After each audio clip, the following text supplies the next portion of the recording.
Ne umidlar bilan pishirgan biskvitim o'xshamay chiqdi-ya.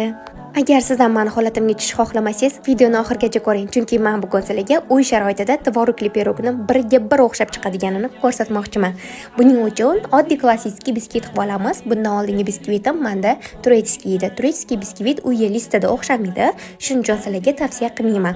Klassik biskvitimizni duxovkaga qo'ygandan keyin hamma do'konlardan topishingiz mumkin bo'lgan issiq qaymoqlarni solamiz va tvorogli krem tayyorlayotganda tvoroglar quruq bo'lishi kerak va albatta tvorog bilan qaymoqni massasi bir-biriga bir xil bo'lishi kerak. Faqat malokoylarniki sal kamroq bo'ladi. To'liq ma'lumotni har doimgidek opsiyada o'qishingiz mumkin. Pishib chiqqan go'shtlarimizni shunaqa qilib teng-to'rga bo'lib olamiz va yaxshilab sut bilan propitka qilib tayyor bo'lgan kremimizni surib chiqamiz. Orasiga bo'lsa xohlasanglar malina qo'yishingiz mumkin, xohlasanglar kokos sepishingiz mumkin. Lekin meni bolalarim orasida kokosi bo'lsa yeyishmaydi, chunki kokos uncha uxlashmaydi. Shuning uchun orasiga kokos sepmadim, faqat malina qo'ydim.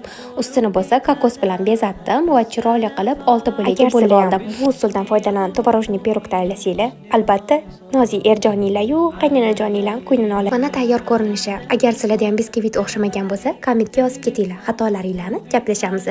Albatta videoni saqlanib qolinglar, xo'p?